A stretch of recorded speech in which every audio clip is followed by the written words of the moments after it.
Bow, bow, bow, bow, bow. Bum, bum, bum. Bum, bum, bum, bum, bum. Hey, Jake, come on in here. Joanne, you're early. Good to see you. Everybody, grab your coffee. I know a lot of you are still tired because you were up late last night watching Game of Thrones. And if you're not a fan of Game of Thrones, you are so sick of hearing those references, aren't you? Well, I know something you're not sick of. It's a little thing called the simultaneous sip, and it's coming at you pretty soon, like real soon. If you've got a cup or a mug or a glass, some kind of stein or chalice or tankard, maybe a thermos or a flask, fill it with your favorite liquid. I like coffee. Join me now, please, for the simultaneous sip.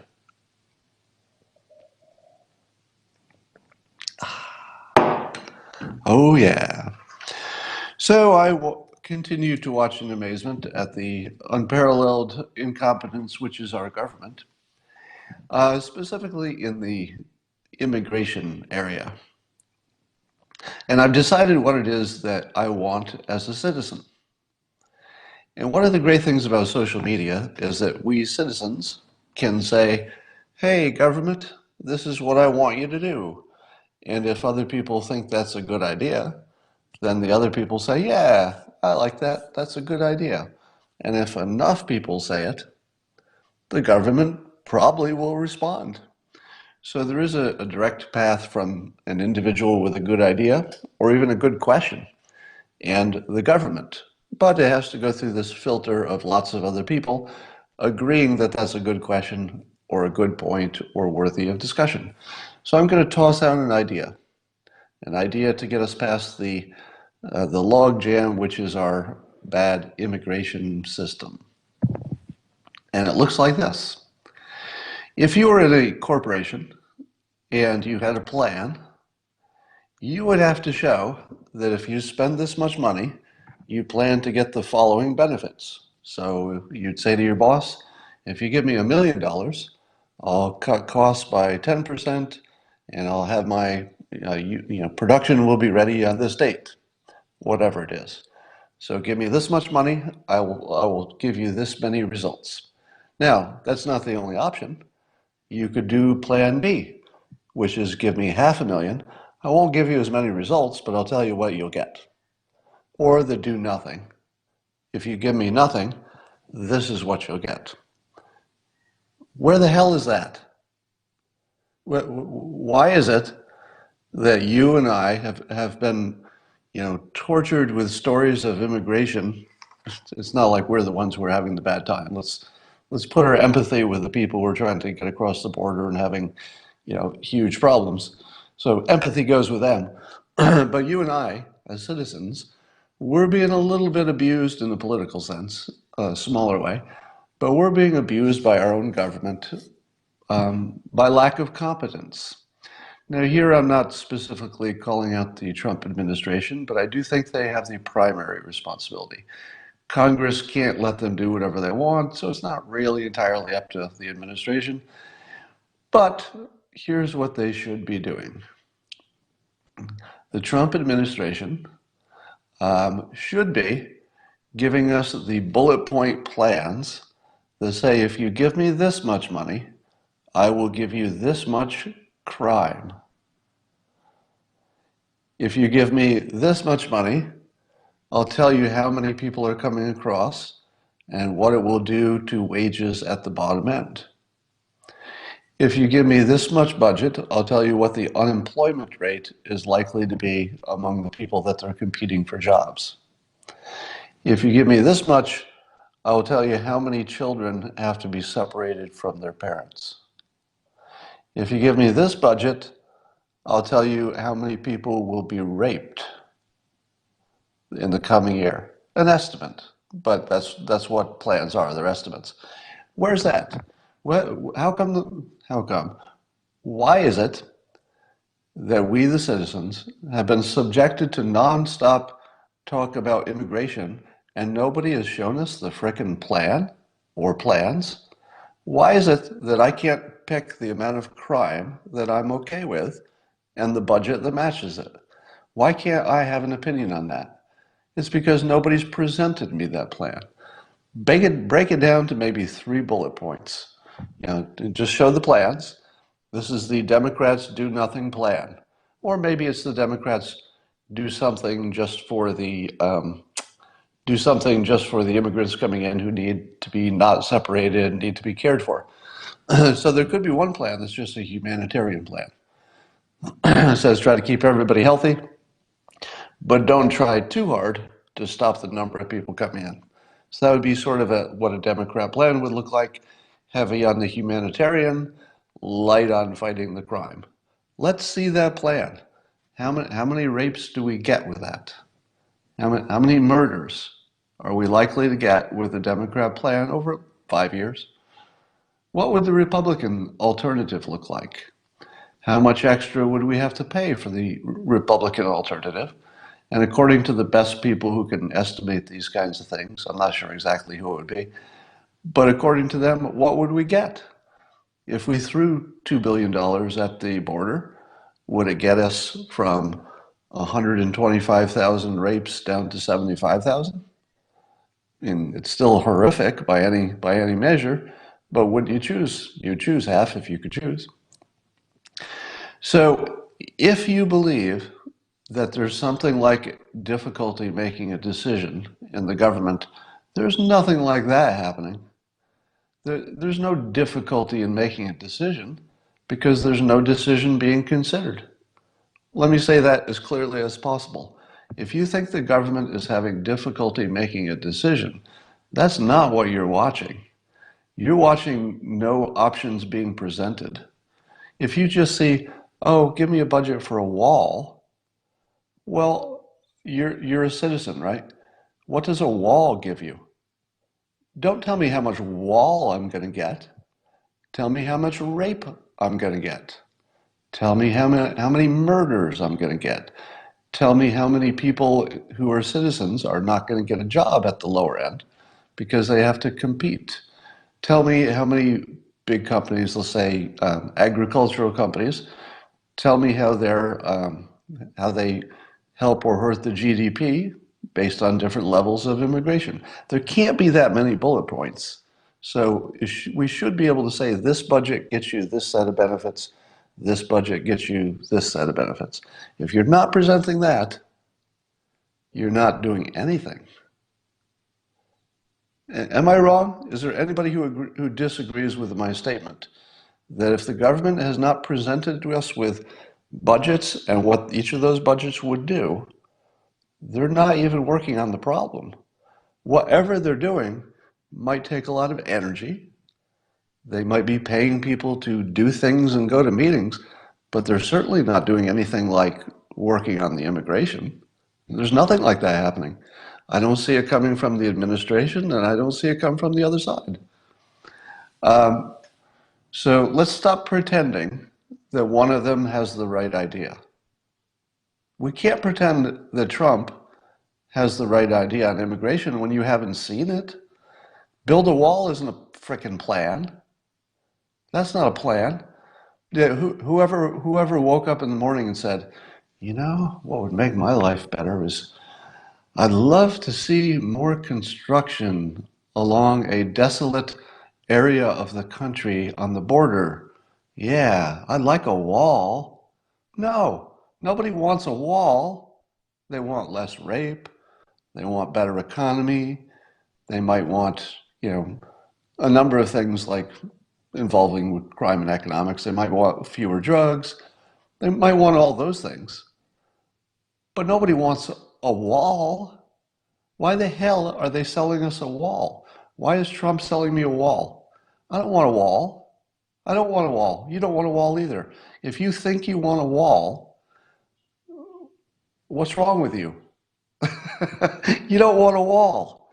You want less crime, less rape, less tragedies, fewer crises on the border, better economics. Show us what that looks like for the money that you want us to spend. Stop jacking us around with this no stupid plan.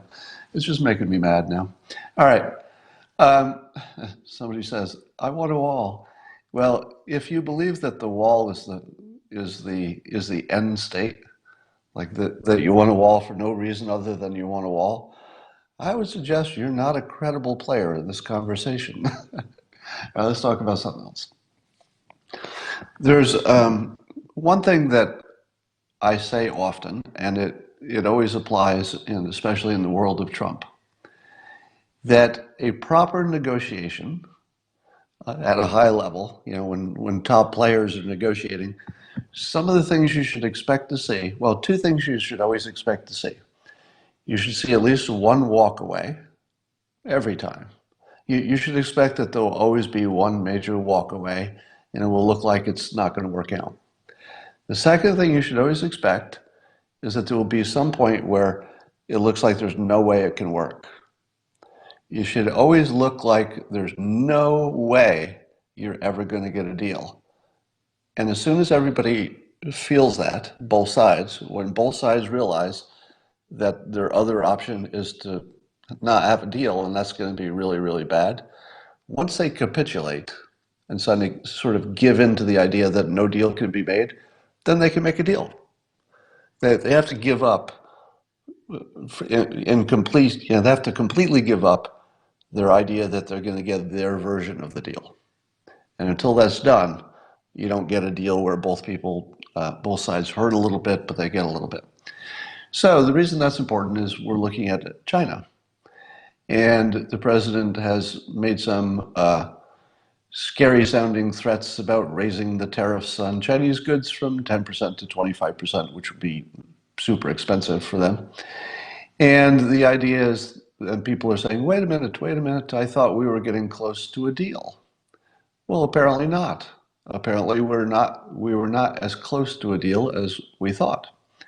So I would say, do not despair if the stock market takes a dump for a while temporarily.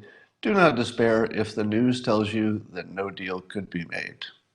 When you're dealing with China and the United States, the one thing you can be sure of is that you're dealing with adults. You could say whatever you want about the Chinese selling us fentanyl, say whatever you want about, and I do say a lot about that. Say whatever you will about China stealing our intellectual property and trying to dominate the South China Sea. I accept all of the criticisms about China as being true or true enough. But if there's one thing we can all agree on, they're adults. China is sort of the adult in the room, maybe sometimes even more than the United States, I think. But they have a long-term view. They are operating for what appears to be Chinese best interests, so at least they're predictable in that way. And predictable is good. You want predictable. And they seem to be smart and engaged and all those things. Now, the United States, same thing. We're not sending we didn't send the B team. Nobody sent the people who had nothing else to do to negotiate with China. So you have a lot of adults in the room who are pushing as hard as they can, and they know how to do this stuff. So it would not be unusual to see something that looks like a complete breakdown of the China trade talks. Even if you thought we were this close to the end, it would be completely normal for trade talks to blow up and be, everybody go home and say that it's all over. I don't know that we'll get there, but if we do, completely normal. The thing you don't need to worry about is that either the United States or China will, in the end, act irrationally, because there is just no real risk that the Chinese government, which is adults, and the U.S. government, which is, despite what some might say about the president, they're adults. They are going to figure out how to get this done. Might not be as quickly as you want. It may not be exactly the deal you were hoping for, but they're going to get it done, one way or the other. I wouldn't worry about it. All right. Watching with interest, and by the way, this same conversation applies to North Korea. North Korea is, testing some missiles, blah blah. But here's the thing: North Korea no longer has a reason to point their missiles at us. It's easy to lose sight of the fact that North Korea is largely already solved because it's not that countries have nuclear weapons. What matters is if they have a reason to point them at us. And President Trump has completely removed Kim Jong un's incentive to point any nuclear weapons at us. Now, I don't know if he's actually deprogrammed his computers or whatever you need to do to make sure your nukes are not really pointed at the United States, but I'm pretty sure he doesn't have a reason to send them our way. He just doesn't have a reason. And because the president very wisely he's consistently framed the North Korean thing as an opportunity. Have you seen that? It's really clever, and I don't think the president gets the kind of credit he deserves when he does the good framing. The way the president has framed North Korea is Kim Jong un is my friend, a personal friend, and we like and respect each other. Amazing. That is amazingly powerful because it almost eliminates the risk of nuclear war. And Trump did that by himself, like just by himself. Nobody even needed to help. He tweeted a few times, he set up a meeting. I mean, people helped set up the meeting, but really it's 100% President Trump making friends with this one person, Kim Jong-un, and successfully. They're buddies. Somebody says I'm being naive.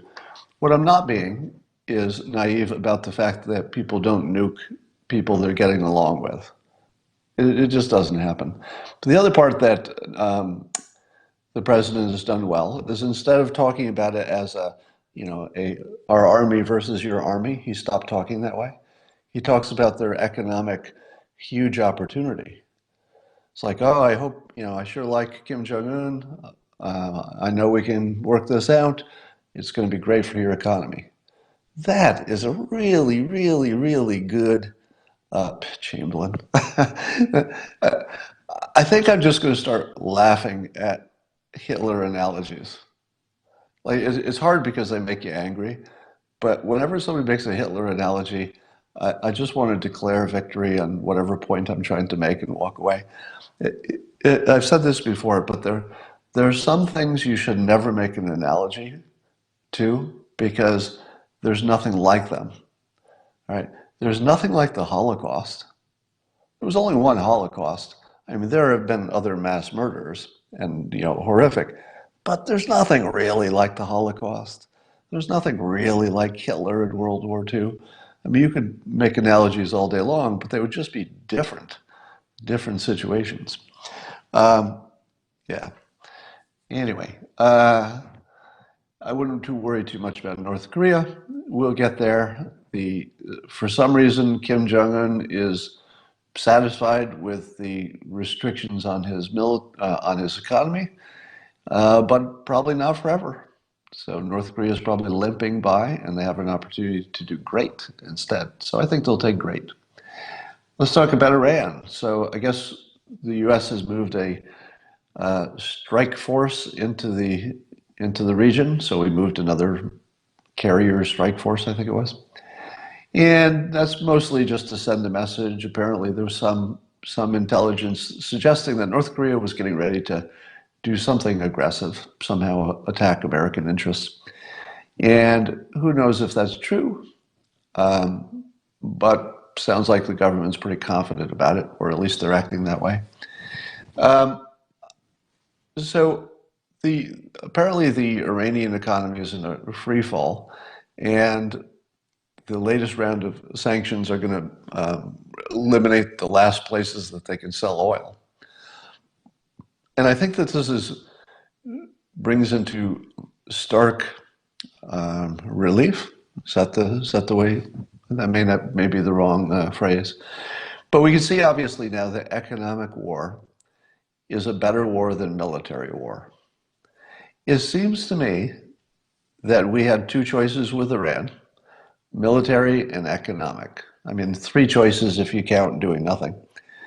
But I'm almost positive we're going to get to the same place with economic war with Iran as we could with military war, but without all the dead people. Now there will still be dead people because poverty does kill, and the U.S. is inflicting greater poverty on Iran than would otherwise be there. So people will die, but if you were to compare the military versus the economic option, I think the economic option will work every time, won't it? Whereas the military option, it's hard to make that work, especially if you're trying to conquer and hold territory. It's almost impossible to hold territory these days because it's too easy to for bad people to sneak weapons into a country and have a guerrilla force that's effective. The death rate still holds at 100%. That's true. We're all dying. All right. Isn't sending ships more of a military option? Well, as long as we don't fire, all it is presenting to Iran the two choices. So you want to make sure that there's a real difference between the options that Iran has. One option is stop being so much trouble, and things will go well. And the other option is, of course, total physical destruction, which is what the strike force tells them. All right. I saw a poll that I don't believe yet, but did somebody see a poll this morning that Bernie passed Biden on the polling for the Democrat nomination? Is that true? I saw it and then I didn't see it in the headlines. I just saw it in passing. Can anybody confirm that there's a new poll showing Bernie ahead of Biden? Because that would be a fairly enormous swing. So I see one yes. Um, Fake poll, somebody says. There are two. Polls are no longer reliable. Let me just do a quick Google here, a Google search.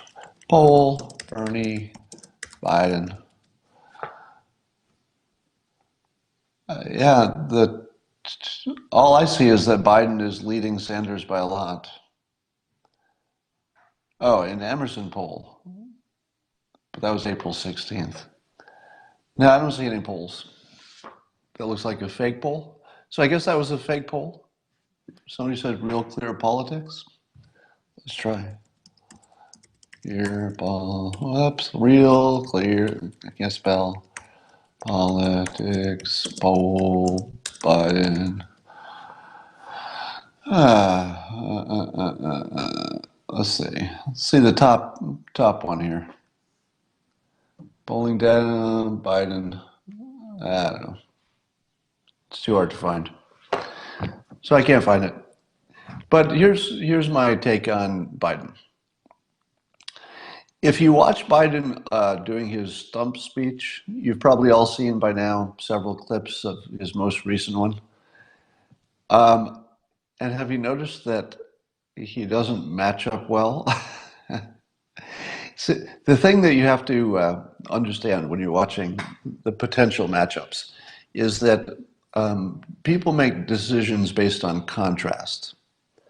So, so contrast is going to make your decision for you. You think you're making a decision, but really you're being influenced into your decisions by what contrast is being presented. So, for example, the real estate agent will often show you a terrible house that you can afford, so that when the agent shows you the one you wish you didn't have to spend that much, but it's a nice house, it seems so much better than the one you looked at that was so bad. So once contrast is set up in your mind, you're manipulated into decisions. So don't think of yourself as making decisions. Think of yourself as being subjected to different types of contrasts, and it's the contrast that makes the decision. It's not really you. So when I look at Bernie versus Trump, what's the contrast? Bernie is his own thing. There's no other politician like Bernie. Wouldn't you agree? Have you ever seen a politician who you would say, oh yeah, this one is like Bernie Sanders? Not really. He's his own special character, which I like. I have a lot of respect for Bernie, by the way. I don't like his math. If he were good at math, I might support him, but his policies just don't add up. Um, Now, Trump, likewise, is not like anybody else. He doesn't compare to anybody else. Good or bad, he's just his own thing. So if you imagine Bernie versus Trump, those are just two people who are their own thing, and that could be a good fight. Okay. Likewise, imagine Kamala Harris running against running against Trump. They're so different. You know, one's a woman, one's a person of color, one is Trump. You know, they're so different that you would look at them as individuals, and that's a good contrast. So the contrast would not be making the decision for people. It would be a fair fight. Now consider Biden versus Trump. I don't know if you see it yet. Biden versus Trump. Biden is what happens if you take away all of Trump's good characteristics. If you take away Trump's personality, his provocation, his risk taking, his business experience, his experience as being president, frankly, you take away his tweeting skills, his social media skills, his sense of humor. If you take away all those things that people like about Trump, you get Biden. And when and it becomes super clear when you watch Biden give his little his stump speech, because when you watch Biden give his speech, you are immediately imagining Trump doing it better. You see it yet? When you watch Biden, you immediately, just automatically, imagine Trump doing that same thing better. You can't get it out of your head, because the matchup is so devastating for Biden. Biden is is what Trump would be if Trump were really sick. All right, and you can't get that out of your head. But if you watched Trump's act and then you watch Bernie's act, you wouldn't have that feeling. You would say, "Oh, Bernie is just being Bernie. There's nobody like it." You can't say Bernie is half of some other Bernie or twice as good as another Bernie. There's only one Bernie. Likewise, there's only one Kamala Harris. But Biden, there is another one of those. There is a Biden. There's an improved Biden. There's the Biden that if everything were better, if he were smarter, if he were stronger, if he had more balls, if Biden uh, had fewer gaffes, if he were more interesting, if he understood persuasion better, if you could improve all those things about Biden, well, he'd be kind of a Trump. So that's my statement, and I'm going to stick with it. If Biden becomes the nominee, which, by the way, I do not predict, so I could be wrong on this, but I'm not predicting Biden will make it to the end zone to even get the nomination. He is the most destroyable candidate by far. Have you noticed that Trump always calls him dumb? He calls him stupid. I'm pretty sure he means that. I think that I think Trump genuinely believes. Again, I can't read minds, but I think that's his actual opinion. I think his actual opinion is that Biden is not very smart. And have we seen Trump say that about too many other people? I mean, I'm sure he's called other people dumb. I mean, I know for sure that that's happened. But does Trump call Bernie dumb? Nope. Does Trump call Kamala Harris dumb? Nope. Does Trump call Cory Booker, who has impressive credentials, dumb? Nope. Does Trump call Buttigieg dumb? Nope. Yeah, Maxine Waters he calls dumb. But when Trump calls somebody dumb, you can kind of see it. All right? That's not a random insult. When he calls Biden dumb, you can kind of, even if you're pro Biden, you say to yourself, well, is that wrong? I don't know that that's wrong. So I don't know what Biden's IQ is. Obviously, he's done well in life. He did go to law school, but apparently finished toward the bottom of his class. I don't know if that's important or not, but when I watch Biden in public, he doesn't seem smart. Do any of you have the same impression? Am I the only one who thinks that Biden actually just doesn't seem that bright when he talks? That's very unusual because there are a lot of politicians that I would not support and don't like, but they're certainly smart. Hillary Clinton's a good example. Did you ever see Trump even once? Have you ever seen Trump? Oh, I shouldn't say this because maybe somebody has an example. But so let me make this not an absolute. I don't believe Trump spent much time calling Hillary Clinton dumb. Why? Hillary Clinton is not dumb. She's very, very smart. Now, she wasn't smart enough to win, as it turns out, but he didn't call her dumb. And I'm pretty sure if he thought she was dumb, we would have heard it. Now, he may have said it about some specific topic, but there's no way in the world that Trump actually believes that Hillary Clinton is dumb. There's no way he believes that.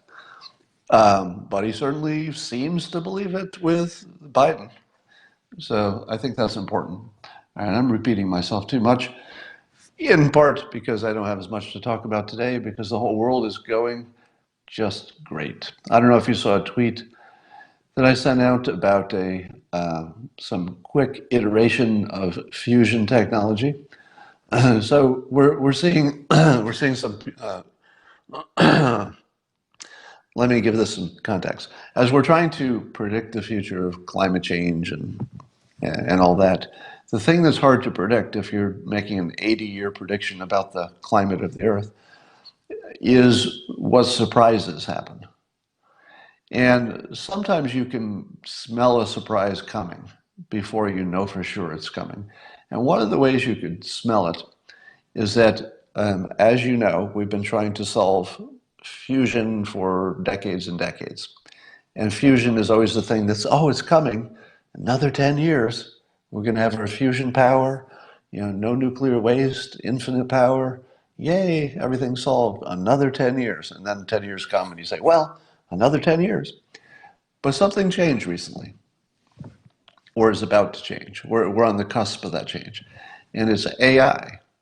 So what I learned about fusion is that when they run a specific test and they're trying to create more energy than they're putting out, that there are so many variables in play that human beings are not good at figuring out, okay, we tried this and we also tried this, but we really can't tell which was the better try. There's so many variables that you don't even know if trying this was even better than this. It's hard to tell. So it's hard to iterate toward an improved thing if there are so many variables. But it turns out that artificial intelligence and machine learning, and I suppose you could see the overlap in those, might get us to the point where the computers can look at all of these variables and make sense of it. And they can say, okay, this test got you this outcome with this set of variables, and that is closer to where you want to be than this other test with all these variables. So here's my point. Fusion might have been this slow, slow, slow development, slow, slow, slow, where it would take not just 10 more years, but 1,000 more years, because it's sort of like a Zeno's paradox. Every year we close the gap by half as much. But if you only go half as much, you can never actually get there. It feels like fusion is like that. But if AI improves, and specifically the form of AI that would be helpful in sorting out the fusion variables, you could reach a point where suddenly AI gets to a point that can drive fusion, and suddenly the learning curve changes by a factor of, I don't know, 1,000 or something. So my point is that you could have marginal to no progress on fusion for 50 years in a row, but the day that you get AI that can really sort out the difference between the tests, you might be almost at the end point.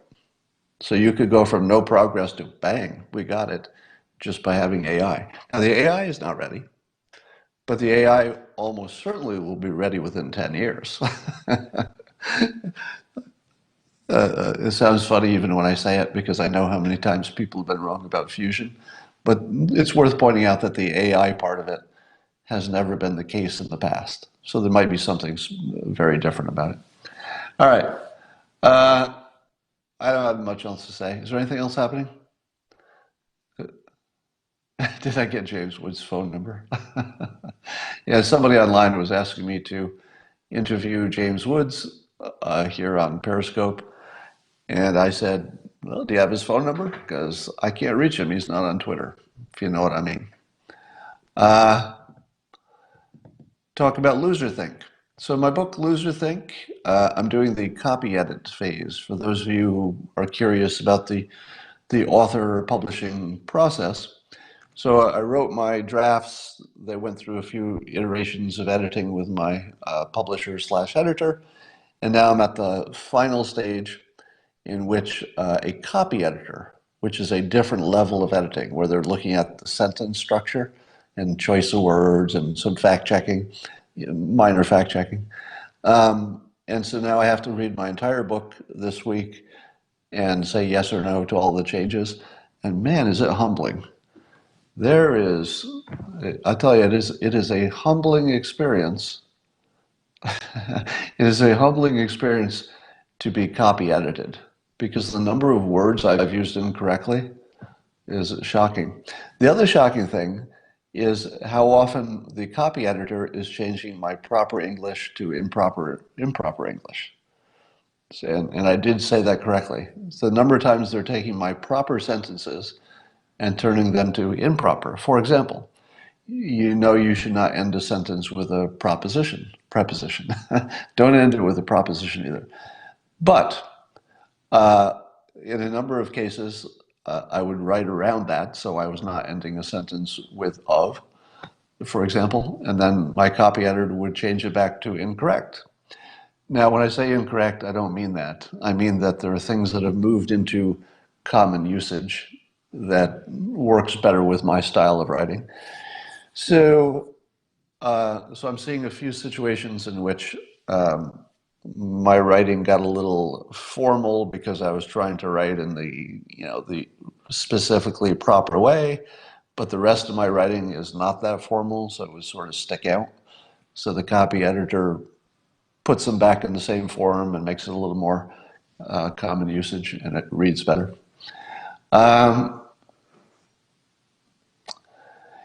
Somebody says, I speak more formally than others. Is that true?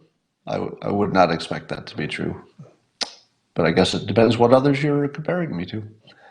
All right, and I use conjunctions at the start of a sentence now too. Well, I've always done that. I like sentences starting with and but, if that's what you're talking about. Living a high quality lifestyle off grid with Tesla technology. So somebody's living off the grid with Tesla technology. I assume that means you have a battery running your house? Separate battery? I'd be very interested to hear about that.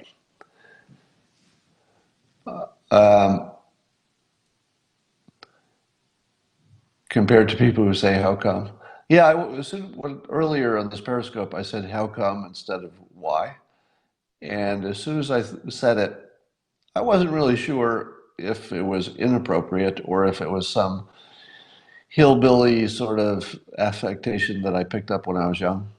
Because where I live, if you were to have a conversation with the people in the town that I grew up with, they would not have good grammar, if I may say that charitably. Somebody has a Tesla solar plus battery for a house for about 30,000 after tax breaks. That I have lots of questions about that. So somebody else says they grew up saying "how come" instead of "why." When I hear it, my ear is turning "how come" into sort of a country or it doesn't feel like proper English, but maybe it is. Um, yeah, I'm not going to say how come is wrong. I'm just saying that I don't know if it's as right as why. All right, Game of Thrones, I'm not going to talk about that. It's too boring for the people who haven't watched it. And I'm going to talk to you later. Bye for now.